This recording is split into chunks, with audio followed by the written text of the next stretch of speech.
ஆமாம், இந்த மாதத்தின் நமது சபையின் வாக்குத்தத்த வசனத்தை எடுத்து வாசிப்போம். ஏசாயா 27:6. ஏசாயா 27ஆம் அதிகாரம் 6வது வசனத்தை வாசிப்போம். யாக்கோபு வேர் பற்றி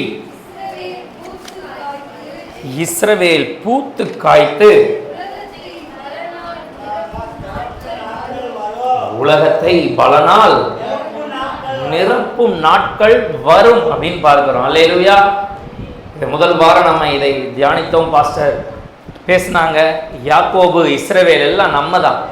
நம்ம என்ன செய்யணும்? வேர் பற்றி, யாக்கோபு இஸ்ரவேல் வேர் பற்றி இஸ்ரவேல் பூத்து காய்த்து இந்த உலகத்தை எப்படி நிரப்பணும்? பலனால் நிரப்புகிற நாட்கள் வரும்னு சொல்றாங்க. நம்ம கனி கொடுப்பது ஒரு மரம் அல்லது ஒரு செடி நம்ம வைக்கிறோம்னா அது மரமாக மாறி கனி கொடுப்பதற்கு சில என்ன ஆகும்? காலங்கள் நேரங்கள் எடுத்துக்கொள்ளும். அப்போ சீனாவில் பார்த்தீங்கன்னா மூங்கில் மரங்கள் அதிகமாக உண்டா. அங்கே பார்த்தீங்கன்னா அந்த மூங்கில் மரங்கள்லாம் முதல் அதை விதை வைக்கும் போது பார்த்தோன்னா முதல் 4-5 வருடங்களுக்கு அது வளரவே வளராதான். 4-5 வருடங்கள் அது அப்படியே பூமியில் அடியில் இருக்கும். அடியில் இருக்குன்னா அது என்ன பண்ணிக்கிட்டு இருக்குன்னு அர்த்தம்? வேர் பற்றி கொண்டு இருக்கிறது. அது வேறுபட்டது. உள்ள ஆழம் அதிகமாயிட்டே போகுது. ஆழம் அதிகமாக அதிகமாக அதோடைய உயரங்களும் என்ன செய்யுமா? அதிகமாக. நம்முடைய வாழ்க்கையிலும் ஆண்டவரை பற்றிய தேடுதல்கள், ஜபங்கள், நம்முடைய வாழ்க்கையின் ஆழங்கள் என்ன செய்யணும்? வேர் பற்றி பிடிக்க வேண்டும். நம்ம அதிகமாக வேர் பற்றி பிடிக்க வேண்டிய காலம் இது, நேரம் இது. அப்போ அந்த மூங்கில் மரங்கள் 4-5 வருடங்கள் உள்ள ஆழமாக போயிட்டே இருக்குமா. அப்போ அதை பார்க்கும்போது என்ன இது வளரவே இல்லைன்னு சொல்லிட்டு அதை யாரும் என்ன செய்ய மாட்டாங்க? கண்டுக்கவே மாட்டாங்க. ஆனால் 5 ஆண்டுகளுக்கு பிறகு அந்த 5வது ஆண்டில் பார்த்தீங்கன்னா அந்த மரம் ஒரு குறிப்பிட்ட நாட்களுக்குள்ளாக 80 அடி உயரம் என்ன செய்யுமா? வளருமா. 80 அடி உயரம் குறிப்பிட்ட டக்குன்னு கொஞ்ச நாள் அடுத்து வேகமாக வளர்ந்து 80 அடி உயரம் போயிருமா. அதான் அந்த மூங்கில் மரத்துடைய குணாதிசயம். இதை போல நாமும் வேர் பற்றி படர வேண்டும். வேர் ஆழத்தில் வேர் அதிகமாக பற்றி பிடிக்கும் போது தான் நம்ம என்ன பண்ண முடியும்? பூத்து காய்த்து பூமியை பலனால் நிரப்புறது. எப்படி நிரப்புறது? பலனால் நிரப்பணும், நன்மைகளால் நிரப்பணும். நம்ம வாழ்க்கையில் நம்முடைய வாழ்க்கை நமக்கானதாக மட்டும் என்ன செஞ்சிடக்கூடாது? இருந்துவிட கூடாது. அது பலனால் பிறருக்கு, மக்களுக்கு, இந்த சமுதாயத்திற்கு, இந்த உலகத்திற்கே நன்மைகளை கொண்டு வருகிற ஒரு வாழ்க்கையாக நம்முடைய வாழ்க்கை அமைய வேண்டும். அல்லேலூயா. அப்படியே அமைவதற்கு நம்ம முதல்ல ஆசைப்படணும். என்னுடைய வாழ்க்கை சும்மா வெறுமையாக போயிடக்கூடாது. என் வாழ்க்கை பலனால் நிரம்புகிற ஒரு வாழ்க்கையாக இருக்கணும் அப்படின்னு நம்ம எப்போவுமே சொல்கிற ஒரு விஷயந்தான். சபையில் அடிக்கடி பேசுகிற விஷயம். இதுவரை நம்முடைய வாழ்வில் ஒரு நபரையாவது ஆண்டவருக்கென்று நம்ம ஆதாயப்படுத்தியிருக்கிறோமா? ஒழுங்காக ஒரு நபரை ஆண்டவரை பற்றி சொல்லி அவரை ஆலயத்திற்கு அழைத்து வந்து அவரை ரட்சிப்புக்குள்ளே நடத்தி அவரை நாம் ஞானஸ்தானம் எடுக்க வைத்து சபைக்குள்ளாக அவரை நிலைநாட்டி இருக்கிறோமா நாம அப்படிங்கிற இந்த ஒரு விஷயத்தையே நாம் சிந்திச்சுக்கிட்டே இருக்கணும் எப்போவுமே. அப்படி சிந்திக்கும் போது தான் நாம் அவருக்காக ஏதாவது ஒன்று செய்யணும். அப்போதான் நம்ம இந்த பலனால் பூமியை நிரப்ப முடியும் அப்படின்னு பார்க்கணும். இப்போ முதலாவது ஒரு வேர் பற்றி ஒரு மரம் வளரணும், ஒரு கனி கொடுக்கணும், பூமியை பலனா நிரப்பணும்னா முதல்ல வேர் என்ன செய்யணும்? பற்றி பிடிக்கணும். அடுத்து துளிர் விட வேண்டும். நம்முடைய வாழ்க்கை லைட்டாக என்ன செய்யணும்? துளிர் விடணும். அப்புறம் கொஞ்சம் பூ பூக்கும். அதுக்கப்புறம் தான் என்ன கொடுக்கும்? அது கனியாக அது மற்றவர்களுக்கு பலன் கொடுக்கும் அப்படின்னு சொல்லி பார்க்கிறோம். யோவான் 15:16. யோவான் 15வது அதிகாரம் 16வது வசனத்தில் ஆண்டவர் ஒரு சில வார்த்தைகளை சொல்கிறார். கேட்போம். யோவான் 15:16. யாராவது ஒருவர் வாசிக்கலாம். சரி, முதலாவது நாம் அவரை தெரிந்து கொள்ளவில்லை. ஆமா, அவர் தான் நம்மை, ஏசப்பா தான் நம்மை தெரிந்து கொண்டார். இந்த காலை வேளையில ஞாயிற்றுக்கிழமை ஆராதனையில இந்த தென்றல் நகர் இயேசுவே தேவன் திருச்சபைக்கு வந்திருக்கிற நம்மை பார்த்து, உங்கள் ஒவ்வொருவரையும் பார்த்து ஆண்டவர் சொல்கிறார், நீங்கள் என்னை தெரிந்து கொள்ளவில்லை. நீங்க சூஸ் பண்ணி இன்னைக்கு சூஸ் பண்ணி நம்ம வரல. ஆண்டவர் தான் நம்மளை என்ன செய்கிறார்? சூஸ் பண்ணி நம்மளை இங்க கொண்டு வந்து சேர்த்திருக்கிறார். வாசிங்க. நீங்கள் என் நாமத்தினாலே பிதாவை கேட்டுக்கொள்வது எதுவோ அதை அவர் உங்களுக்கு கொடுக்கத்தக்கதாக நீங்கள் போய் கனி கொடுக்கும்படிக்கும் உங்கள் கனி நிலைத்திருக்கும்படிக்கும் நான் உங்களை ஏற்படுத்தினேன்னு ஆண்டவர் சொல்றார். இந்த வேலையில கனி கொடுக்கணும் அப்படின்னு நம்ம ஆசைப்படுறோம். இந்த பூமியை பலனால் நிரப்பணும்னு நம்ம ஆசைப்படுறோம். வேர் பற்றி பிடிக்கணும், பூத்து குலுங்கணும் நம்முடைய வாழ்க்கை அப்படின்னு ஆசைப்பட்டா ஆண்டவர் சொல்றாரு, நீ போய் கனி கொடுக்கிறதுக்கு இந்த பூமியில உன்னை ஏற்படுத்துறதே யார் தான்? நான் தான் என்று ஆண்டவர் சொல்றாரு. ஆண்டவர் இந்த பூமியில நம்ம ஏற்படுத்தி வைத்திருப்பதற்கான காரணம் என்னன்னா கனி கொடுப்பதற்கு தான், மற்றவர்களுக்கு பலன் கொடுப்பதற்காகத்தான் ஏற்படுத்தி இருக்கிறார். சும்மா விருதாவாய் நம்ம இன்றைய நம்முடைய வாழ்க்கையை பார்க்கும்போது எனக்கே நான் ஒன்றும் யூஸ்ஃபுல்லா என்ன செய்ய முடியல, பண்ண முடியல, எனக்கே ஒரு நன்மையை நான் செய்ய முடியாத இந்த வேலையை நான் மற்றவர்களுக்கு எப்படி பிரயோஜனமா என்னுடைய வாழ்க்கை இருக்கும்னு நமக்கு எல்லாருக்கும் இந்த கேள்வி உண்டு. ஆனால் ஆண்டவர் சொல்கிறார், நீங்கள் கனி கொடுக்கும்படிக்கும், வெறும் ஒரு தடவை மட்டும் கனி கொடுத்துட்டு பட்டு போகிற மரம் அல்ல, உங்களுடைய கனி நிலைத்திருக்கும்படிக்கும், உங்களுடைய கனி வாழ்நாள் முழுவதும் தலைமுறை தலைமுறைக்கும் ஆசீர்வாதமாய் இருக்கும்படிக்கும் நான் உங்களை ஏற்படுத்தினேன். ஆண்டவர் தான் கனி கொடுக்கும்படியாக இந்த வாழ்க்கையை நமக்கு என்ன செய்யறார், கொடுத்திருக்கிறார். இது அவர் நமக்கு கொடுத்த ஒரு கிஃப்ட்.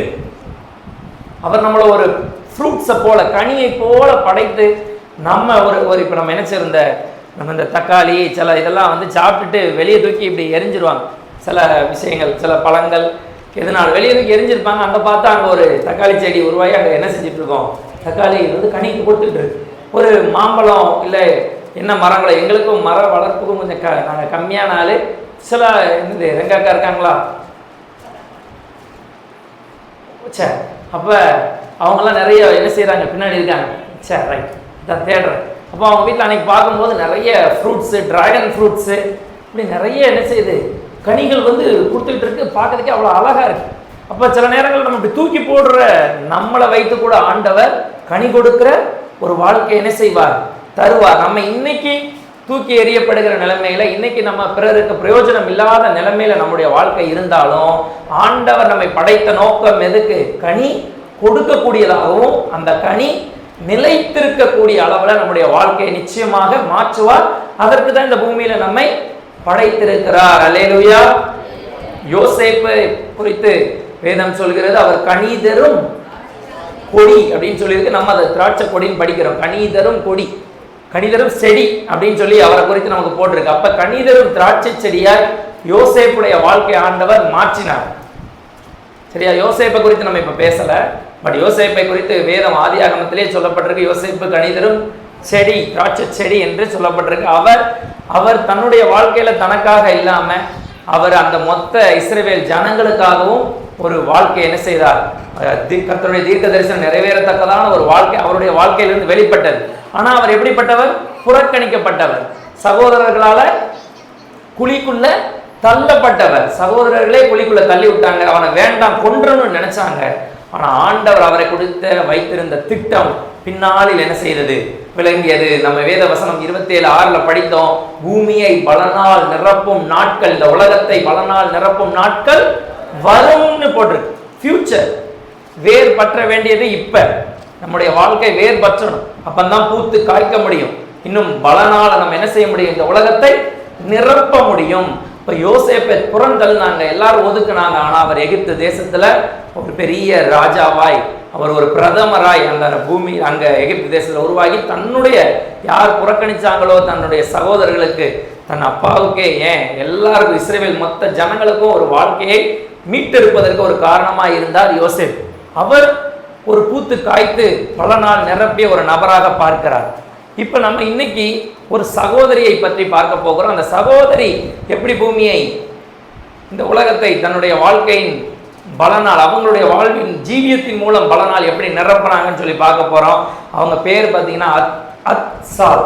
என்ன பேரு? அத்சால்.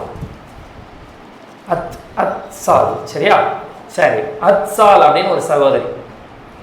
யார் இந்த அத்சால் சகோதரி அப்படின்னா, இந்த அத்சால் அப்படிங்கிறது தான் அவங்களுடைய பெயர், ஒரிஜினல் நேம் அதுதான்.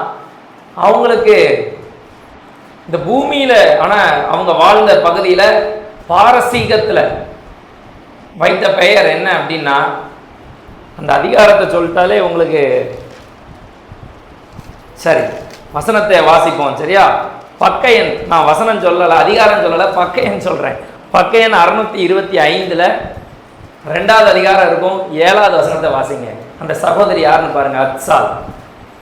பக்க எண் 625 2வது அதிகாரம் இருக்கும். 7வது வசனத்தை வாசிங்க.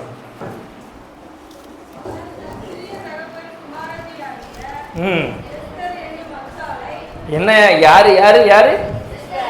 இதுவரைக்கும் எஸ்தருக்கு இன்னொரு பேர் இருக்குன்னு நிறைய யோசிச்சிருக்க மாட்டோம் நம்ம. 2வது அதிகாரத்தில் 7வது வசனத்துல எஸ்தர் என்னும் அத்சாலை வளர்த்தான், அவளுக்கு தாய் தகப்பன் இல்லை, அந்த பெண் ரூபவதி சௌந்தரியம் உடையவள், தகப்பனும் தாயும் மரணமடைந்த போது மொர்தெகாய் அவளை தன் குமாரத்தியாக. அத்சால் யாருன்னு தெரிஞ்சிச்சா? இப்போ யாரு? எஸ்தர் தான். நம்ம எஸ்தர் அக்கா தான் யாரு? அத்சால். இதுல இந்த எஸ்தர் யூத பெயரா இல்ல அத்சால் யூத பெயரான்னு பார்த்தா அத்சால் தான் அவங்களுடைய யூத பெயர். எஸ்தர் அந்த நாட்டில் அவங்க வாழ்ந்த தேசத்துல அவங்களுக்கு வைத்த பெயர், பாரசீகர்கள் அங்க வைத்த பெயர் தான் எஸ்தர். நம்ம ஆனால் என்ன செய்யறோம், எஸ்தரை தான் நம்ம அதிகமாக பயன்படுத்துறோம், ஈஸியா நம்ம சொல்றது. ஏன்னா இந்த ஒரு இடத்தை தவிர மற்ற எல்லா இடத்துலையும் வேதமே என்னதான் சொல்லுது, எஸ்தர் தான் இந்த அதிகாரத்தை சொல்லுது. இந்த அதிகாரம் பேரே என்னதுதான், எஸ்தர் தான். 2வது அதிகாரம் 7வது வசனம். இவங்க எப்படிப்பட்ட ஆளா இருந்தாங்க பாருங்க. நமக்கு ஒரு கேள்வி வரும். இப்போ 26:7 ஏசாயால வாசிச்சோம், நம்ம வாழ்க்கை வேர்பற்றணும், பூத்து குலுங்கணும், பூமியை இந்த உலகத்தை பலனால் நிரப்பணும்னு சொல்லி நம்ம பார்க்கிறோம். இது நமக்கு நடக்குமா? இது இஸ்ரவேலர்களுக்கு அன்னைக்கு சொல்லப்பட்டது. நம்ம வாழ்க்கையில நடக்குமா? நம்ம எப்படிப்பட்ட ஆட்கள்? நம்ம எப்படிப்பட்ட ஆட்கள்? நல்ல பலவான்களா, நல்ல ஐஸ்வர்யவான்களா, இல்லை நல்ல டேலண்டான ஆட்களா? நம்ம எப்படிப்பட்ட ஆள்? ஒரு சாதாரணமான ஆள். நம்ம எப்படிப்பட்ட ஆள்? சங்கீதம் 113:7 படி உள்ள ஆள். வாசிங்க, ஒரு ஆள் டக்குன்னு வாசிங்க. சங்கீதம் 113:7. நம்ம இப்படிப்பட்ட ஆள். நம்மளை கை தூக்கி விடணும்னா ஒரே ஒரு ஆள் தான் முடியும். அது நம்ம தகப்பன் இயேசப்பா தான். 113:7 வாசிப்போம். அவர் சிறியவனை புழுதியிலிருந்து தூக்கி விடுகிறார், எளியவனை.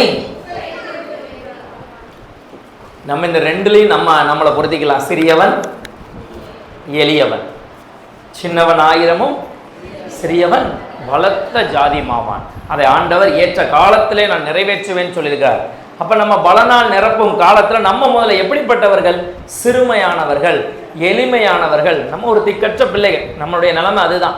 நம்ம யார் கை தூக்கி விட இருக்கா? நம்மளை தூக்கி விட யாரும் இல்லை. நம்முடைய தகப்பன் ஆண்டவராகிய இயேசு கிறிஸ்து ஒருவர் மட்டும்தான் இருக்கிறார். அப்ப நம்ம இப்படிப்பட்ட ஆளு. இங்க இந்த அத்சால் சகோதரி, அதாவது எஸ்தர் சகோதரி பார்த்தீங்கன்னா அவங்களுக்கும் அப்படிதான். அவங்களுக்கு யார் இல்லையா? தாய் தகப்பன் இல்லாத ஒரு அநாத ஸ்திரீ தான் இந்த எஸ்தர். தாய் தகப்பன் 2 பேரும் இல்லை. அவங்கள வளர்த்த ஒருத்தர் தான் மொர்தெகாய். வளர்த்தவர் யாருன்னா அண்ணன். ஆக்சுவலா அண்ணன் முறை வேணும். 2:7 எஸ்தர் 2:7 அண்ணன் முறை வேண்டும். ஆனா அவர் எப்படி வளர்த்தாருன்னு போட்டிருக்குன்னா கடைசி அந்த 2:7 பார்த்தீங்கன்னா கடைசி பகுதி பாருங்க. மொர்தெகாய் அவளை தன் குமாரத்தியாக எடுத்துக்கொண்டான். என்ன செஞ்சாரு? சின்ன பிள்ளை, இவர் கொஞ்சம் பெரிய ஆளு. மொர்தெகாய் என்ன செஞ்சுக்கிட்டாரு? குமாரத்தியாக என்ன செஞ்சாரு? எடுத்து வளர்த்தார். தங்கச்சியும் குறிப்பிடப்படலை. குமாரத்திய போல சின்ன பிள்ளை எடுத்து தன் மகளை போல நம்மளை மகளை போல என்ன செய்யறாரு? மொர்தெகாய் வளர்த்தாருன்னு சொல்லி நம்ம பார்க்கிறோம். அப்ப இப்படி இருந்த ஒரு எஸ்தர் எப்படி பூமியை பலனால் நிரப்பினாங்கன்னு சொல்லி நம்ம அந்த சம்பவங்கள் தெரியும். இருந்தாலும் அதுல சில பர்டிகுலரான விஷயங்களை மட்டும் நம்ம பார்த்துட்டு நம்ம பார்ப்போம். இந்த எஸ்தருக்கு ஒரு நல்ல குணம் இருந்தது. வேர் பற்றி பிடிக்கணும்னு நம்ம பார்த்தோம். வேர் பற்றி பிடித்தல்னா என்ன? நம்ம ஜென்ரலா சொன்னா என்ன சொல்லுவோம்? ஜெபிக்கணும். நல்லா ஜபம் ஜபம் ஜபம். நம்முடைய வாழ்க்கையில ஜபம் இருந்தாதான் ஜெயம் எடுக்க முடியும். ஜெபிக்காம நான் மனசுலயே ஜெபிச்சேன், படுத்துக்கிட்டே ஜெபிச்சேன், போகும்போது ஜெபிச்சேன்னு சொல்லாம நேரம் எடுத்து என்ன செய்யணும்? ஜெபிக்கணும். வெற்றியாளர்கள் எல்லாரும் நேரம் எடுத்து ஜெபித்தவர்கள். வெற்றியாளர்கள் எல்லாம் நேரம் எடுத்து ஜெபித்தவர்கள். உதாரணத்துக்கு நம்ம தானியேலை சொல்லுவோம். நேரம் எடுத்து என்ன செஞ்சாரு? ஜெபித்தார். ஜெபிக்க கூடாதுன்னு கட்டளை வந்த போதும் என்ன செய்தார்? ஜெபித்தார். இப்படியாக அவர் நேரம் எடுத்து வேர் பற்றி படறினார். இப்ப நாமும் கூட இந்த நாட்கள்ல இந்த ஜூலைல இருந்து நம்ம என்ன பண்ணிட்டு இருக்கோம்? டெய்லி 11 to 12 சபையில என்ன செய்யறோம்?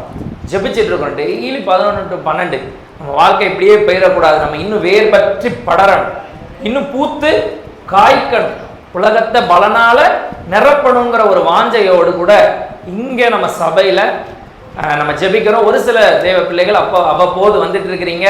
தொடர்ந்து ஒரு வாரத்துக்கு ஒரு நாளாவது நேரம் எடுத்து குறைந்தபட்சம் வந்து ஆலயத்தில் உட்கார்ந்து எங்களோடு சேர்ந்து நீங்கள் ஜெபிங்க. வேர் பற்றி படர நாம் பிரயாசப்படுவோம். அப்போ ஜெபம் தான் முதலாவது வேர் பற்றி பிடிக்கிறது. அடுத்து வேத வாசிப்பு.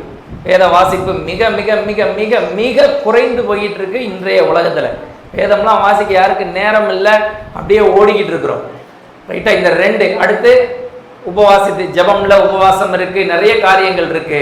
நம்ம அதுல இந்த வேர் பற்றி படுறதுல இன்னொரு காரியத்தை நான் சொல்றேன். நான் ஏற்கனவே சொன்னேன், நம்ம வழக்கமான தெரிந்தது இல்லாம சில காரியங்களை நம்ம பார்க்க போறோம். எஸ்தர் 2:20 வாசிங்க. இந்த எஸ்தர் எப்படி வேர் பற்றி படர்னாங்கன்னு சொல்லி பார்க்கிறோம். 2:20.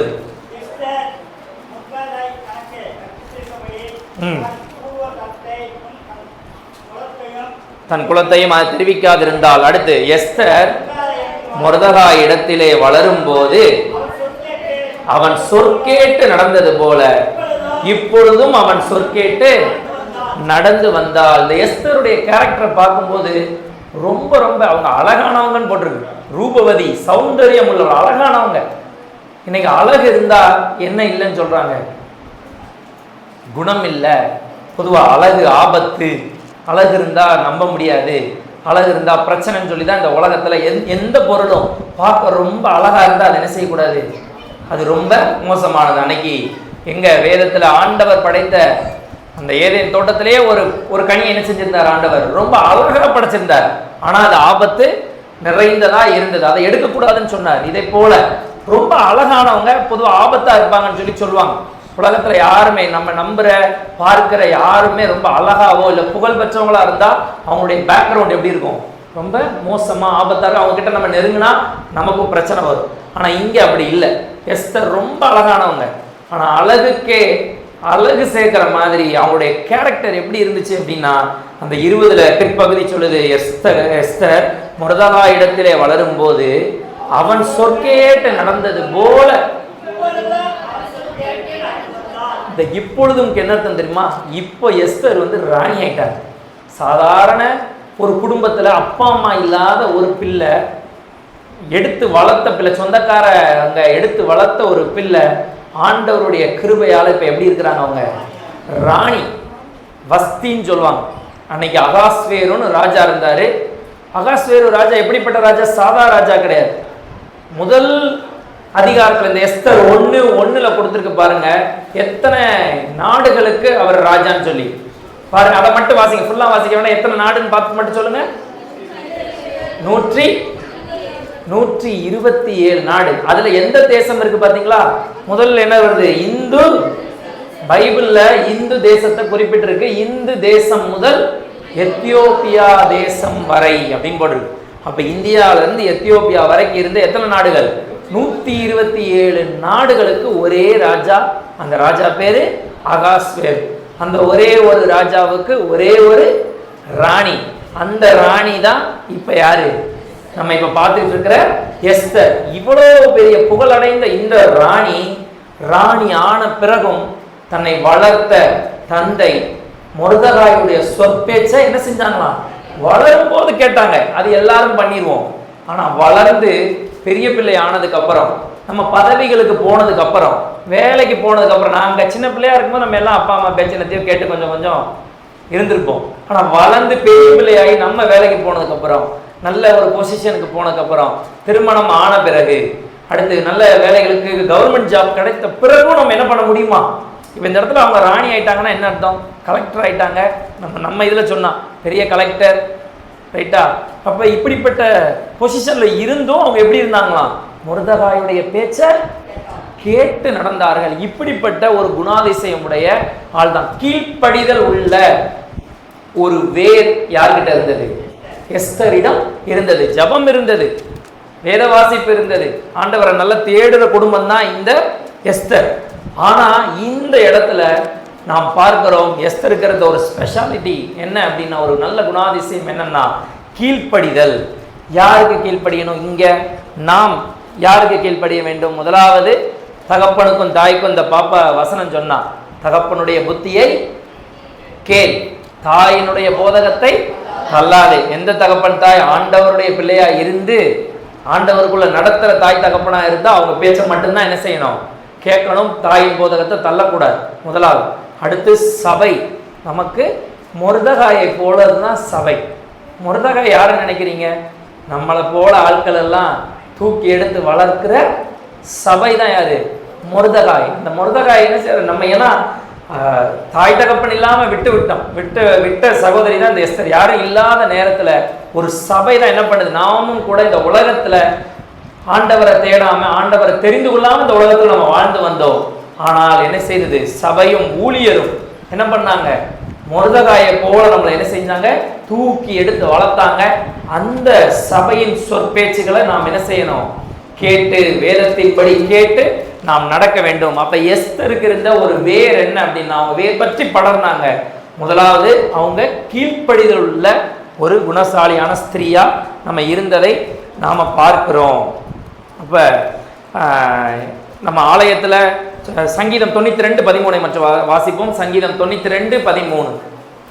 இந்த வேர் பற்றி படரணும்னு சொல்லும் போது நம்ம வேர் பற்ற வேண்டிய ஒரு விஷயம். சங்கீதம் 92:13. கர்த்தருடைய ஆலயத்திலே நாட்டப்பட்டவர்கள் தேவனுடைய பிரகாரங்களில், அல்லேலூயா, கர்த்தருடைய ஆலயத்துல நாட்டப்பட்டவர்களா இருக்கணும். வந்து போகிறவர்களாய் இல்லாமல் வேர் பற்றி படர்கிறவர்களாய், நாட்டப்பட்டவர்களாய் நாம இருக்கும் போதுதான் நம்ம எப்படி இருக்க முடியுமா? பூத்து காய்த்து கனி தரக்கூடிய ஒருவராய் நாம் என்ன செய்ய முடியும்? செழித்திருக்கக்கூடிய ஒரு வாழ்க்கையை நாம் வாழ முடியும். அப்ப எஸ்தர் மொர்தகாய் சொல் பேச்சை கேட்டு நடந்ததை போல நாமும் கூட ஆண்டவருடைய பேச்ச, சபையின் பேச்ச, கர்த்தருடைய ஆலயத்தில் நாட்டப்பட்டவர்களாய் இருக்கும்போது நாம் கனி தர முடியுங்கிறத பார்க்கிறோம். இன்னும் கூட எஸ்தர் அடுத்து எப்ப எஸ்தருடைய டைம் வந்தது? எஸ்தருக்கு ஒரு ஆண்டவர் துளிர்க்க பண்ணினார், எஸ்தரை உயர்த்தினார் ஆண்டவர். நாமும் கூட வேர் பற்றி படரும் போது நம்ம ஆண்டவர் என்ன செய்வார்? உயர்த்துவார். விசுவாசிக்கிறோமா? நான் அவருக்குள்ளாக வேர் பற்றி படர்னா என் ஆண்டவர் உயர்த்துவார் என்கின்ற விசுவாசம் வேணும். எஸ்தர் எப்ப உயர்த்தப்பட்டா, எப்ப துளிர்த்தாள் அப்படின்னு சொல்லி நம்ம பார்க்கிறோம். எஸ்தர் 2:17. எஸ்தர் 2:17. 1000 பேருக்கு மேல கொண்டு வந்து விட்டாங்க ராஜாவுக்கு முன்னாடி. ஆனா ராஜாவுக்கு 127 நாடுகளை ஆள்கிற ராஜாவுக்கு அன்பு வைக்க யாருதான் கிடைத்தா? எஸ்தர் தான் கிடைத்தா. உலகத்துல கோடானு கோடி மனிதர்கள் வாழலாம், நம்ம பக்கத்துல இருக்கலாம், நம்ம பார்த்து நம்ம என்ன செய்யறோம்? ச்சே, இவங்க இவ்வளோ செழிப்பா இருக்காங்களே, இவ்வளோ நல்லா இருக்காங்களே, இவ்வளோ ஆசீர்வாதமா இருக்கிறாங்களே. இந்த உலகத்தில் உள்ள மற்றவர்களை நாம் பார்க்கும்போது அடுத்தவங்களை நம்ம பார்த்தே நொந்து நொந்து நொந்து நொந்து கண்ணீர் வடிச்சிட்டு இருக்கோம். இதான் நம்ம நிலைமை. ஆனா இங்க எஸ்தரைத்தான் எவ்வளவோ பேர் இருந்தாலும் ராஜா அவர் மேலதான் என்ன செய்தாராம்? அன்பு வைத்தார். நம்ம ராஜா, நம்ம இயேசு ராஜா யார் இந்த உலகத்துல இருந்தாலும் அவர் பிள்ளையாகிய நம்ம மேலதான் என்ன வைத்திருக்கிறார்? அன்பு வைத்திருக்கிறார். எவ்வளவு பேர் இருக்கட்டுமே, எவ்வளோ நம்ம பார்க்கும்போது அவர்களெல்லாம் ஆசீர்வதிக்கப்பட்டவர்களை போல தெரியட்டுமே, ஆனால் நாம் உண்மையாய் வேர் பற்றி படர்கிறவராய் இருந்தால், அப்படிப்பட்ட ஆட்களாய் இருந்தால் ராஜாவுடைய அன்பு யார் மேலதான்? யார் மேலதான்? நம்ம மேலதான். நம்ம மேலதான் அவருடைய அன்பு இருக்கு. இதை நம்ம விசுவாசிக்கணும். அப்ப இங்க அப்படி அன்பு வைத்த ராஜா என்ன செய்கிறார்? அடுத்து வாசிங்க. கன்னிகைகளை பார்க்கிலும்,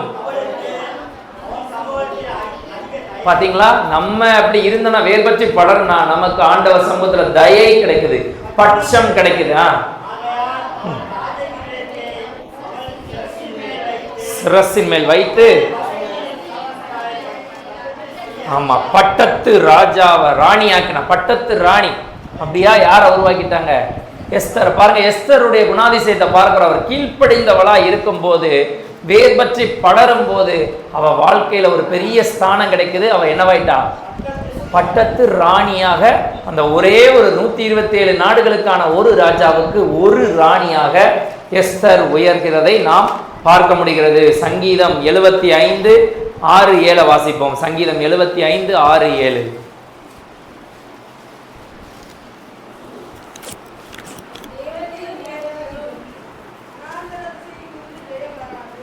ம் ம் 6 6 காட்டுங்க. 6 7 6 எங்கிருந்து நமக்கு ஜெயம் வராது? நம்ம உலகத்தின் பார்வையில் நமக்கு எங்கேயாவது ஜெயம் கிடைச்சிருமா? நம்ம வாழ்க்கை பூத்து குலுங்கிருமா நம்ம நினைச்சுக்கிட்டு இருக்கிறோம். ஆனா வேதம் சொல்கிறது, கிழக்குல இருந்தும் மேற்குல இருந்தும் வனாந்திரத்திலும் இருந்து உங்களுக்கு என்ன வராது? ஜெயம் வராது. எங்க இருந்து வரும்? அடுத்த வசனம், தேவனே நியாயாதிபதி ஒருவனை தாழ்த்தி, இந்த ஒருவனை தாழ்த்தி, ஒருவனையில எஸ்தருக்கு முன்னாடி ஒரு ராணி இருந்தாங்க, அவர்களை தாழ்த்தி ஆண்டவர் எஸ்தர் அந்த இடத்துல என்ன செய்தார்? உயர்த்தி வைத்தார், பெரிய ராணி ஆக்கினார்.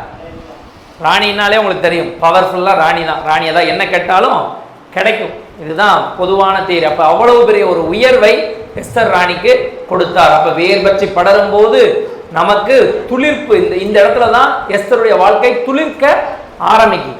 சரி, அடுத்து மூன்றாவது துளிர்த்ததுக்கு அப்புறம் பார்த்தீங்கன்னா பூத்து காய்த்து, நம்ம வேத பார்த்தோம், ஏசாயா 26:7 நம்ம பார்த்தோம், பூத்து காய்க்க வேண்டும். அப்ப இப்ப பூக்க வேண்டிய நேரம். இருக்கிறதுலேயே மிக கடினமான தருணம் தான் இந்த பூத்து காய்க்கிற நேரம். நம்ம வாழ்க்கை துளிர்க்க ஆரம்பிச்சிருக்கு, ஓகே, ஆனா அது பூத்து காய்க்கணும்.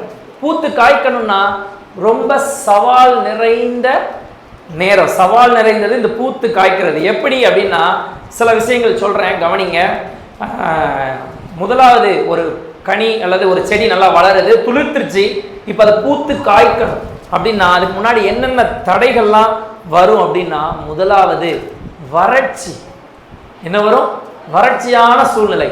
இந்த வறட்சி நம்முடைய வாழ்க்கையிலையும் ஜப வறட்சி அப்படின்னு இதை நம்ம எடுத்துக்கலாம். நம்ம வாழ்க்கையிலையும் இருக்கிற பெரிய வறட்சி என்னது? ஜப வறட்சி. இந்த ஜப வறட்சி இருக்கும்போது நம்மளால் என்ன பண்ண முடியாது? பூத்து காய்க்க முடியாது, நம்ம அப்படியே பட்டு போயிடும். அடுத்து ரெண்டாவதாக, கடுமையான வெயில் நம்மளை தாக்கும். நம்ம வாழ்க்கையில துளிர்த்துட்டோம், அடுத்த ஸ்டேஜ் என்ன? கனி உருவாக வேண்டிய நிலைமையில என்ன ஆயிருது? கடுமையான வெயில். என்ன வந்துருக்கு தெரியுமா? உபத்திரவம். இந்த கடுமையான வெயில்னா என்னன்னா உபத்திரவம். நம்ம வாழ்க்கையில பிரச்சனைகள், பாடுகள் வரும்போது நம்ம என்ன பண்ண முடியாது? பூத்து காய்க்க முடியாம அப்படியே உலர்ந்து போயிடுவோம். அடுத்ததாக பலத்த காற்று. பலத்த காற்று நம்ம வாழ்க்கையை தாக்கலாம். பலத்த காற்றுன்னு சொல்லும் போது என்ன? வாழ்க்கையில கடுமையான ஏதோ ஒரு புயல், ஒரு பிரச்சனை, எதிர்பாராத இழப்பு, எதிர்பாராத சோகங்கள், நெருக்கங்கள் நெருக்கும் போது நம்ம என்ன செஞ்சிருவோம்? நம்ம கனி கொடுக்க முடியாம அப்படியே துளிர்த்த நிலைமையிலேயே பட்டு போய் கீழே விழுந்துருவோம். எல்லா சொல்றாங்க, எல்லா பூவும் என்ன ஆயிராதான்? கனியா காயா என்ன செய்யாது? மாறாது. சிலதான் என்ன செய்யும்? சில விஷயங்கள் இந்த உபத்திரவங்கள், பாடுகள் வரும்போது இதெல்லாம் என்ன பண்ணிடும்? எல்லாம் உதிர்ந்து விழுந்துரும். சில பூக்கள் மட்டும்தான் அது காயாவும் கனியாவும் செழிப்பா என்ன செய்யும்? மாறும். அப்ப என்னென்ன பிரச்சனைகள் வருதுன்னு பாருங்க. அடுத்ததாக பூச்சி தாக்குதல். என்ன வந்துடும்? நல்லா வளர்ந்துகிட்டே இருந்துச்சு, இந்த செடி வளர்க்குறவங்களுக்கு தெரியும், நல்லா வளர்ந்துட்டே இருந்துச்சு, டக்குன்னு பார்த்தா ஒரு என்ன செஞ்சிருச்சு? பூச்சி தாக்கிடுச்சு. இந்த பூச்சி யாருன்னு தெரியும்ல? 2 கால் பூச்சி. யார் தெரியுமா? 2 கால் பூச்சி யாரு? 2 கால் பூச்சி யாரு? 8 கால் பூச்சி தெரியும் எல்லாருக்கும், எல்லார் வீட்லையும் இருக்கும், ரைட்டா? 2 கால் பூச்சி யாரு அப்படின்னா மனிதன். யாரு தான் 2 கால் பூச்சி? யாரு தானே? நம்ம தானே, நம்மளும் பூச்சி தானே. 2 கால் உடைய பூச்சி நம்ம. இங்க என்ன சொல்றோம்? பூச்சி தாக்குதல் வருது. என்ன பூச்சின்னா பாவமும் சாத்தானும் நம்மளை என்ன செய்வாங்க?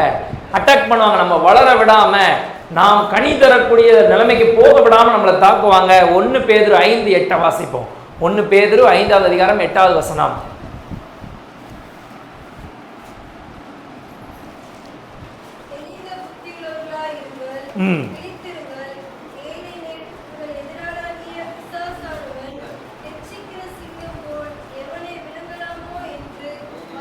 ஆமா, நீங்க கனி தரணும், வாழ்க்கையில நீங்க செழிப்படையணும் அப்படின்னு நீங்க நினைக்கிற தருணத்துல உங்களுக்கு முதலாவது ஒரு தடையை கொண்டு வர்றதே யார் தான்?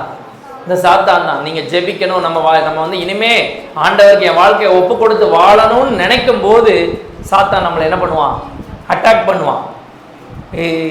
பொதுவா நம்ம சொல்லுவோம், இந்த கிறிஸ்தவ பிள்ளைங்கள்லாம் இந்த ஞானஸ்தானம் எடுத்த பிறகு பார்த்தீங்கன்னா நிறைய என்ன வரும் அவங்களுக்கு? போராட்டம், பயங்கரமா போராட்டம் வரும். ஞானஸ்தானம் எடுத்ததுக்கு அப்புறம் பார்த்தீங்கன்னா நிறைய வாலிப பிள்ளைகளுக்கு பாவ போராட்டம், பிரச்சனைகள் வரும். அதுலேருந்து மீண்டு வர்றது மிக சிரமமா இருக்கும். ஆனால் ஒரே ஒரு விஷயம், நம்ம எவ்வளோ, நான் இது என்னுடைய அனுபவம்னே சொல்கிறேனே, என்னுடைய அனுபவம் என்னென்னா, எவ்வளவு சீக்கிரம் மீண்டு வாரமோ அவ்வளவு சீக்கிரம் ஆண்டவர் நமக்கு வைத்திருக்கிற ஆசீர்வாதம் கிடைக்கும். நம்ம மீளறதுக்கு ஆண்டுகள் தாழ்த்த தாழ்த்த தாழ்த்த பிரச்சனைகளும் அதிகமாகுது. ஆண்டவர் நம்ம குறித்து வைத்திருக்கிற அந்த சித்தம், அவர் வைத்திருக்கிற ஆசீர்வாதத்தை அடையிறதுக்கு நமக்கு ரொம்ப என்ன ஆயிரும், ரொம்ப காலதாமதமாயி லேட்டா மனம் திரும்பி நிறைய ஆசீர்வாதங்களை என்ன பண்ணிடுவோம், இழந்துருவோம் நம்ம வாழ்க்கையில. ஆண்டவர் நம்மளை குறித்து பெரிய திட்டம் வச்சிருக்காரு.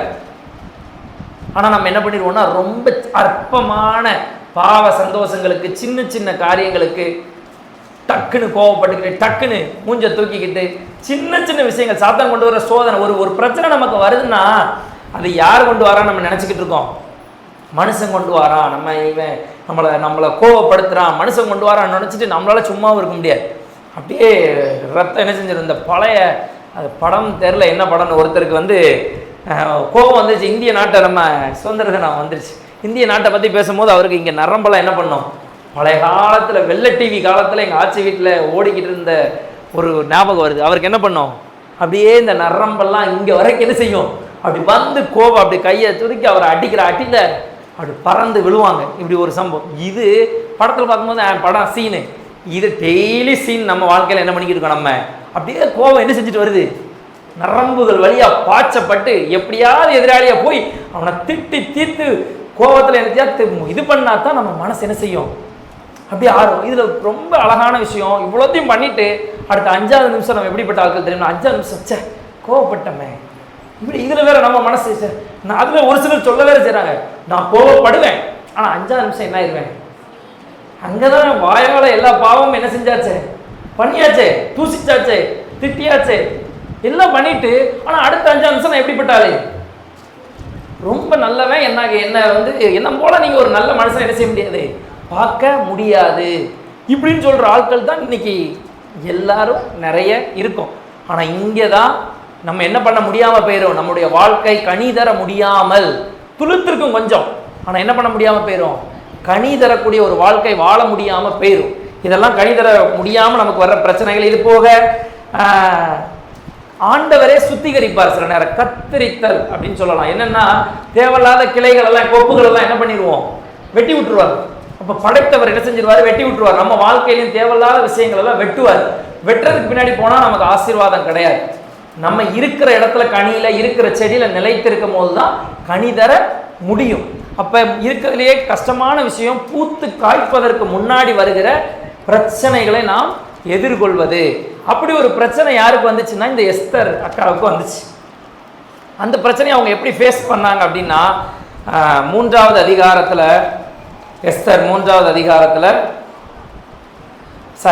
முதல்ல எடுத்த உடனே நேரம் வாசிருங்க. எஸ்தர் 4:16 வாசிருங்க. இந்த எஸ்தர் எப்படி இந்த பிரச்சனைகளை ஃபேஸ் பண்ணாங்கன்னு சொல்லி பார்க்கிறோம். யூதரை எல்லாம் கூடி வர செய்து 3 நாள் அல்லும் பகலும் புசியாமலும் குடியாமலும் இருந்து எனக்காக உபவாசம் பண்ணுங்கள், நானும் என் தாதிமாரும் உபவாசம் பண்ணுவோம். இவ்விதமாக சட்டத்தை மீறி ராஜாவினிடத்தில் பிரவேசிப்பேன், நான் செத்தாலும். பெரிய பிரச்சனை வந்துச்சு இந்த எஸ்தருக்கு. ஆனா எஸ்தருக்கு மட்டும் இல்லை, மொத்த யூத ஜனங்களுக்கே பெரிய பிரச்சனை வந்துச்சு. ஆனா எஸ்தர் அதை எப்படி ஃபேஸ் பண்ணியிருக்காங்க பாருங்க. லெஃப்ட் ஹேண்டில் ஃபேஸ் பண்ணாங்களா அப்படின்னா பண்ணாங்க. எப்படி சொல்லியிருக்காங்க, நான் செத்தாலும் பரவாயில்ல, என் நாட்டு மக்களுக்கு, என் தேச மக்களுக்கு, ஆண்டவருடைய பிள்ளைகளுக்கு, அநேக ஜனங்களுக்கு ஒரு வாழ்க்கை என்ன செய்யணும், கிடைக்கணும். அவங்க வாழ்க்கை கனி தரக்கூடியதாய் நான் மாற்றிவிட்டு சாகிறேன்னு சொல்லிட்டு எஸ்தர் இப்படியாக தன்னுடைய பிரச்சனையை என்ன பண்ணாங்க, ஃபேஸ் பண்ணாங்க. பிரச்சனையை ரொம்ப ஈஸியாக ஃபேஸ் பண்ணிட்டாங்களான்னா கிடையாது. என்ன பிரச்சனை அப்படின்னா ஒன்றும் இல்லை, இந்த எஸ்தர் ராணி ஆயிட்டாங்கல்ல, இவங்க யூத ஜனம், இஸ்ரவேல் மக்கள். இவங்களை ஒரே நாளில் ஒரு டேட்டு குறிச்சாங்க. ஒரு டேட்டு 3வது அதிகாரத்தில் 13வது வசனம் நினைக்கிறேன். ஒரு டேட்டு குறிச்சிட்டாங்க. தம்பி, நாள் குறிச்சி சம்பவம் பண்றதை பாருங்க. 3வது அதிகாரம் 13வது வசனம். ஆதார் மாதமான 12வது மாசம் எத்தனை போதும் ஒரு சரி பண்ணுங்க. எத்தனாம் மாதம் எத்தனாம் தேதி? முதல் மாதத்துக்கு பேர் உங்களுக்கு ரொம்ப பழக்கப்பட்ட மாதம். பேரை பாருங்க. மாசத்துக்கு பேர் நமக்கு எல்லாருக்குமே ரொம்ப பழக்கப்பட்டது. என்னது? ஆதார். இன்னைக்கு தேதி 16. நேற்று நைட்டு திடீர்னு நேற்று பகல்ல ஒரு நியூஸ் பார்த்தோம். இன்று நாளைக்குள்ள 16ஆம் தேதிக்குள்ள உங்கள் கேஸ் இணைப்பில் வந்து நீங்கள் இந்த ஆதார் கேஒய்சி இதெல்லாம் நீங்கள் என்ன பண்ணலைன்னா சமர்ப்பிக்கலைன்னா இனிமேல் நீங்கள் என்ன பண்ண முடியாது. சிலிண்டர் அப்ளை பண்ண அந்த நீங்கள் மிஸ்டேக் கொடுத்தா போகாதுன்னு ஒரு இது வந்தோடனே நைட் என்ன ஆயிடுச்சு, ஐயோ அது ஒன்று தெரியுமா, இப்படி ஒன்று இருக்குது. எத்தனை பேர் நம்ம பண்ணியிருக்கோன்னு தெரியல. நம்ம சிலிண்டரில் ஒரு வெப்சைட்டில் போய் நம்ம என்ன பண்ணணுமா, இந்த ஆதார் எல்லாத்தையும் நம்ம வந்து பதிவு பண்ணணுமா. பதிவு பண்ணணுமா இல்லையான்னு யாருக்குமே தெரியாது. பண்ண மாதிரி இருக்கும். திடீர்னு பார்த்தா நம்ம நிறைய, ஏன்னா ஆதார் கார்டு ஜெராக்ஸ் எடுத்துகிட்டு அங்கங்கே அலைஞ்சிருப்போமா, உடனே நமக்கு பதிவு பண்ண மாதிரி தெரியும். பட் பதிவு பண்ணிட்டோமான்னு தெரியல. இப்பவும் நம்ம நிறைய பேருக்கு என்ன இருக்குது, டவுட்டு இருக்குது. இப்படி ஒரு தேதி குறித்த மாதிரி இங்கே தேதி குறிக்காங்க. என்ன தேதி, ஆதார் மாதம் 12ஆம் மாதம். ஆதார் மாதம் வந்து யூதத்தில் எங்கே, அங்கே இஸ்ரவேலில் அதுக்கு அந்த மாதம் வந்து எத்தனாவது மாதம், நம்ம ஊர் டிசம்பர் மாதம் மாதிரி அங்கே என்னது ஆதார் மாதம் 12ஆவது மாதம். எத்தனாம் தேதி குறிக்காங்க, 13ஆம் தேதி குறிச்சிட்டாங்க. எதுக்கு, சரி 13ஆம் தேதி எதுக்கு குறிச்சிருக்காங்கன்னு சொல்லி பாருங்க, வாசிங்க. ஒரே நாளிலே பாருங்க, ஒரே நாளிலே சிறியோர் பெரியோர் குழந்தை ஸ்திரீகள் ஆகிய சகல யூதரையும் அழித்து கொன்று நிர்மூலமாக்கவும் அவர்களை கொள்ளையிடவும் அஞ்சக்காரர் கையிலே. சரி ஓகே, கவனிங்க. ஒரே நாள்ல மொத்த கிறிஸ்தவர்களையும், உங்களுக்கு புரியுற மாதிரி டக்குன்னு வந்துடுறேன், மொத்த இஸ்ரவேல் ஜனங்களையும் ஆண்டவருடைய பிள்ளைகளையும் கொல்லணும்னு ஒரு எண்ணம் வந்துருச்சு, அறிவிப்பு வந்துருச்சு. ஆனா ராணி யாரு, ராணி எஸ்தர். ஆனா தன்னுடைய ஜன மக்களையே கொல்லணும்னு என்ன வந்துருச்சு, அறிவிப்பு வந்துருச்சு. இப்ப இந்த இடத்துல இதுதான் நம்ம வாழ்க்கையில் வரக்கூடிய சவால்கள். பூத்து நல்ல எஸ்தர் ராணி ஆயிட்டாங்க, சந்தோஷமா இருந்தாங்க. அப்பாடா, நம்ம ஒரு அப்பா அம்மா இல்லாத ஆளு நம்மளை வளர்த்தாரு, இன்னைக்கு நம்ம என்ன ஆயிட்டோம், ராணி ஆயிட்டோம்னு சொல்லி சந்தோஷமா இருந்த நேரத்தில் வாழ்க்கையில் ஒரு பெரிய சவால், ஒரு பெரிய பிரச்சனை வந்தது. அந்த பிரச்சனையை வந்து எஸ்தர் வந்து நம்ம பொதுவாக பார்ப்போம், எஸ்தர் வந்து தைரியமா போய் என்ன செஞ்சாங்க, ராஜாட்ட போய் முறையிட்டாங்கன்னு நம்ம கேள்விப்பட்டிருப்போம். ஆனால் எஸ்தர் அவ்வளோ தைரியமாலாம் இல்லை. எஸ்தர் நம்மளை மாதிரி, அதனால தான் எஸ்தர் எடுத்தேன் நான். எஸ்தர் நம்மளை மாதிரி ஆளு. நம்ம நார்மலாக வந்து நம்ம எஸ்தர் கதையை யோசிக்கும் போது எஸ்தர் தைரியமாக போய் ராஜாட்ட முறையிட்டாங்கன்னு சொல்லி கேள்விப்பட்டிருப்போம். ஆனால் எஸ்தர் எப்படிப்பட்ட ஆளுனா, நம்மளை மாதிரி சாக்கு போக்கு சொன்ன ஒரு ஸ்திரீ தான் எஸ்தர். பாருங்க 11ஆவது வசனம் பாருங்க, 11 இல்ல 3 சார் 4:11 வாசிக்கீங்களா? 4:11 யாராவது 4:11 யாராவது உள்முற்றத்தில் ராஜாவிடத்தில் பிரவேசித்தால் புருஷனானாலும் ஸ்திரீயானாலும் சரி அவர்கள் பிழைக்கும்படிக்கு அவர்களுக்கு ராஜா பொற்செங்கோலை நீட்டினால் ஒழிய மற்றபடி சாக வேண்டும். ஒரு நிமிஷம் போதும் நான் சொல்றேன். அந்த எஸ்தர் தைரியமா முதல்ல போய் என்ன பண்ணல, எடுத்த உடனே போய் நான் ராஜாட்ட போய் நான் பேசுறேன் அப்படிலாம் இருக்கிற ஆள் கிடையாது. பயந்து முரதகாயிட்ட, தன்னை வளர்த்த தந்தைகிட்ட என்ன செய்யறாங்கன்னா, இல்லை நான்லாம் போக மாட்டேன், நான் போனா நான் ராஜா முன்னாடி கேட்காம போயிட்டேன்னா ராஜா திடீர்னு என்ன செஞ்சிருவாரு, கொன்றுவாரு, நான் போலேன்னு தான் சொன்னாங்க.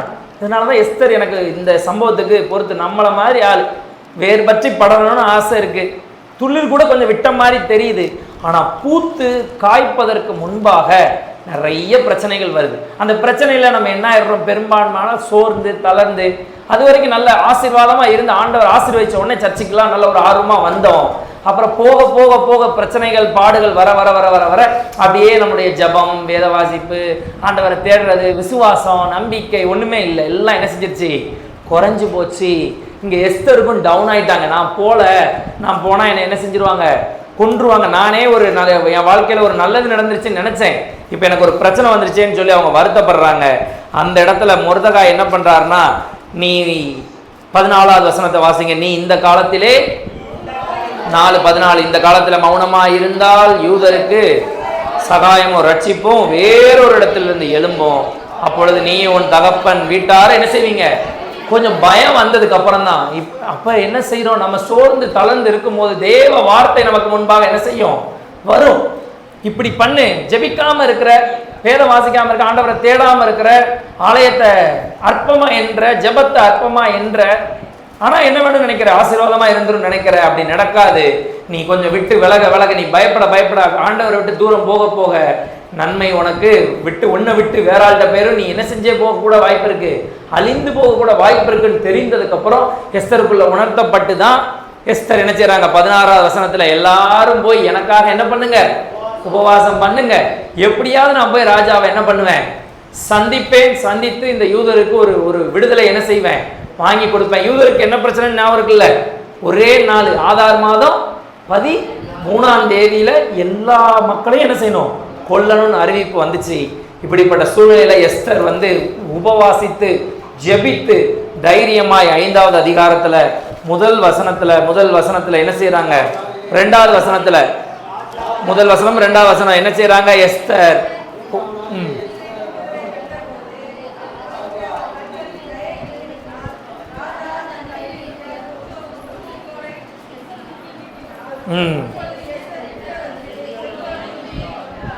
எதனால எஸ்தர் காப்பாற்றப்பட்டான்னு பார்க்கிறோம். அங்க 3 நாள் உபவாசம் இருக்காங்க. 2 நாள் ஜெபித்ததுக்கு அப்புறம் 3ஆம் நாள் தான் ஜெபம் இங்க நடந்துகிட்டு இருக்கு. அப்பந்தான் அவங்க அங்க போய் எஸ்தர் என்ன செய்யறாங்க, ராஜா முன்னாடி போறாங்க. இதுல நல்லா கவனிச்சீங்கன்னா 3 நாள் முடிந்த பின்பு கிடையாது, 3ஆம் நாளிலே அவங்களுக்கு ஒரு பயம், ஒரு தயக்கம். ஐயோ நம்ம எப்படி போகிறதுன்னு சொல்லி யோசிச்சுட்டு 2 நாள் ஜெபம் பண்ணிட்டு 3ஆவது நாள் மொத்த யூதர்களும் என்ன பண்ணிக்கிட்டு இருக்காங்க, எஸ்தருக்காக ஜெபம் பண்ணிட்டு இருக்காங்க. அந்த ஜெப நேரத்துல நான் எப்படியாவது என்ன செய்வேன், ராஜா முன்னாடி போவேன்னு சொல்லி ராஜா முன்னாடி நிக்கிறாங்க. ராஜா கூப்பிடுறார், எஸ்தருடைய வார்த்தைகளை கேட்கிறார். அந்த இடத்துல ஒரு பெரிய என்ன நடக்குது, ஒரு கனி தரக்கூடிய ஒரு வாழ்க்கை, உலகத்திற்கே மொத்த கிறிஸ்தவர்களுக்கும் ஒரு பலன் அளிக்கக்கூடிய அளவுல ஒரு சம்பவம் தான் இந்த சம்பவம். இதை சொன்னா நிறைய சொல்லணும், தெரிந்தவர்களுக்கு தெரியும். இந்த ராஜாட்ட போய் இவங்க சொன்னதுக்கு அப்புறம் பிரச்சனைகள் எல்லாம் மாறுது. யார் அழிக்க சொன்னாரோ, ஆமான் யார் இந்த யூத ஜனங்களை அழிக்கிறதற்கு கையெழுத்து போட்டாரோ அந்த ஆமானே திரும்ப என்ன செஞ்சிருவாங்க, அவரையே தூக்கு மரத்துல மாட்டி அவரே என்ன பண்ணிடுவாங்க, கொன்றுவாங்க. ஆண்டவருடைய பிள்ளைகளுக்கு விரோதமாய் வந்ததை இந்த எஸ்தர் வேரூன்றி பூத்து காய்த்து, இந்த பூத்து காய்க்கும் போது நிறைய சவால்களை சந்தித்து அவங்க தைரியத்தோடு விசுவாசத்தோடு ஆண்டவரை தேடும் போது, ராஜாவிட்ட போகும்போது என்ன நடக்குது, அங்க ஒரு பெரிய மாற்றம் நடக்குது. பிரச்சனை எல்லாம் மாறுது. பிரச்சனை எப்படி மாறுச்சு தெரியுமா, பிரச்சனை எப்படி மாறுச்சுன்னா, தேதி நான் இருக்கா சொல்லுங்க பாப்பா, தேதி சொல்லுங்க பாப்போம். ஆதார் மாதம் எத்தனாம் தேதி, 13ஆம் தேதி மாறுச்சு. 9வது அதிகாரம் 1வது வசனத்தை வாசிங்க. 9வது அதிகாரம் 9வது வசனத்தை வாசிங்க.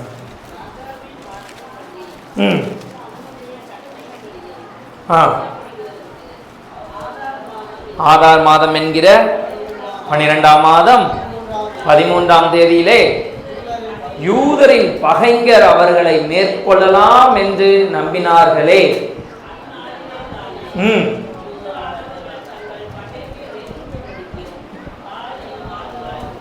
அல்லேலூயா. வாசிக்கும் போது நிறைய பேருக்கு புரிஞ்சதான்னு தெரியல, கவனிங்க.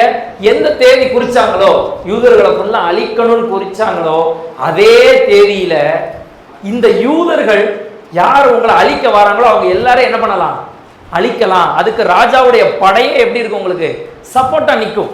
ராஜாவுடைய இராணுவம் உங்களுக்கு துணை நிற்கும். யாருக்கு, இந்த யூத ஜனங்களுக்கு, ஆண்டவர் பிள்ளைகளுக்கு துணையாய் நிற்கும். யார் உங்களை அழிக்க வராங்களோ அவங்களை நீங்க ஒன்றும் பண்ண வேண்டாம், நீங்க நில்லுங்க. எந்த படை வந்து கொன்றும், ராஜாவின் 127 நாடுகளுக்கு ராஜாவா இருக்கிற ராஜாவின் ஆர்மியை வந்து உங்களை கொன்றும். அப்ப நீங்க பயப்பட வேண்டாம். காரியம் எப்படி முடிந்தது, மாறுதலாய் முடிந்தது. இந்த எஸ்தருடைய ஒரு வாழ்க்கையின் மூலமாக அங்க காரியம் மாறுதலாய் முடிகிறத நம்ம பார்க்கிறோம். இன்னும் கூட 9வது அதிகாரம் 19வது வசனத்தை வாசிங்க. 9:19. ஆதலால்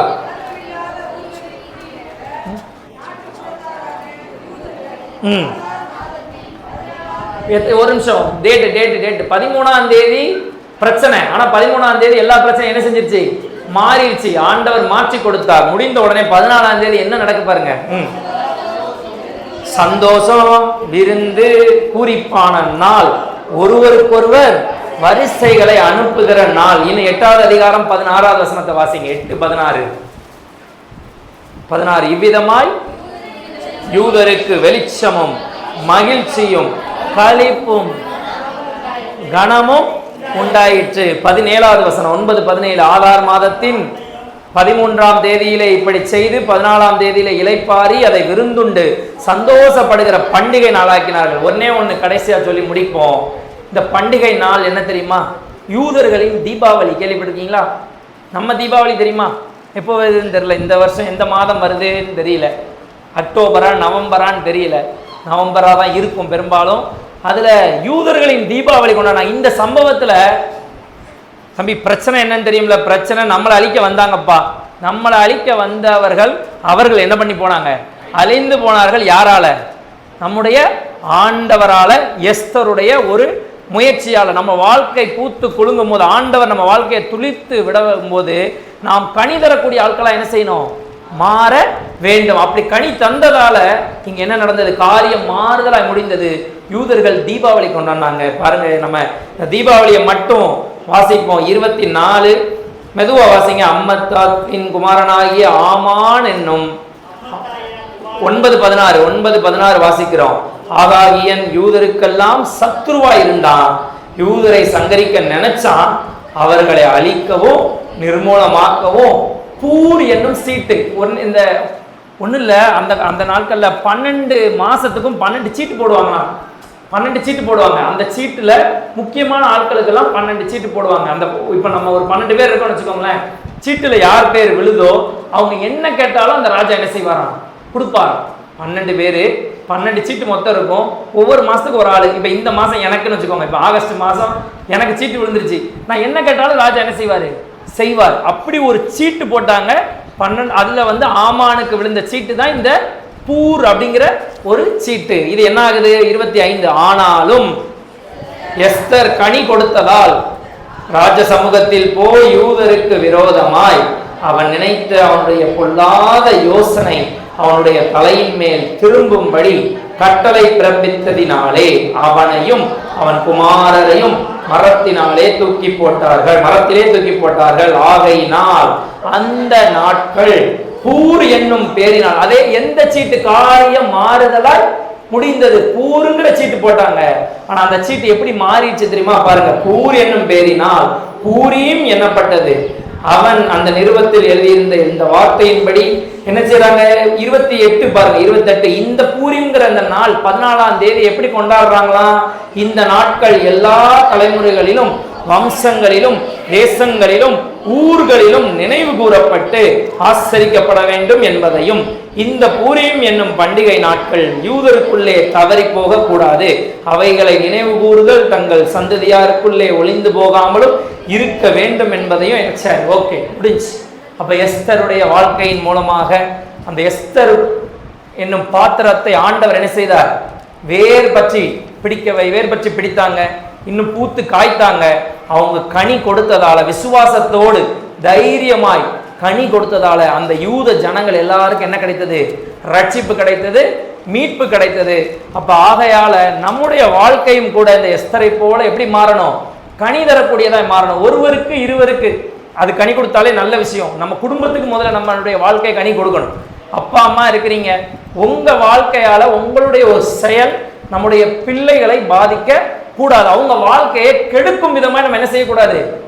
ஒரு சின்ன செயலை கூட என்ன பண்ணக்கூடாது. அப்பா அம்மா பண்ற ஒரு சின்ன விஷயம் பெரிய ஆட்களை கெடுத்துடக்கூடாது. அதே போல சின்ன பிள்ளைங்களும் கவனிச்சுக்கோங்க. நீங்க பண்ற ஒரு காரியம் உங்க அப்பா அம்மாவை வழி விலக பண்ணுகிற விதமாய், அவங்கள ஒரு அவமானப்படுத்துகிற விதமாய் நம்ம வாழ்க்கை இருந்துவிட கூடாது. நம்முடைய வாழ்க்கை எப்படி இருக்கணும்? நம்ம குடும்பத்துக்கும், நம்ம ஏரியாவுக்கும், சொந்த பந்தங்களுக்கும், உறவுகளுக்கும், நம்ம ஆண்டவருடைய பிள்ளைகள் யாவருக்கும் ஆசீர்வாதமாய் கனி கொடுக்கக்கூடிய ஒரு வாழ்க்கை நாம் வாழ வேண்டும். கர்த்ததாமே அப்படிப்பட்ட ஒரு வாழ்க்கையை நம்ம வாழ அவர் என்ன செய்யல? தெரிந்து கொள்ளவில்லை. அவர் தான் என்ன பண்ணியிருக்கிறாரு? தெரிந்து கொண்டிருக்கிறார். ஆகையால் அவர் சமூகத்தில் நம்ம வாழ்க்கையை ஒப்புக் கொடுப்போம். கனி தரும் ஒரு வாழ்க்கையை நாம் வாழுவோம். கர்த்தர் தாமே ஆசீர்வதிப்பாராக. ஆமென்.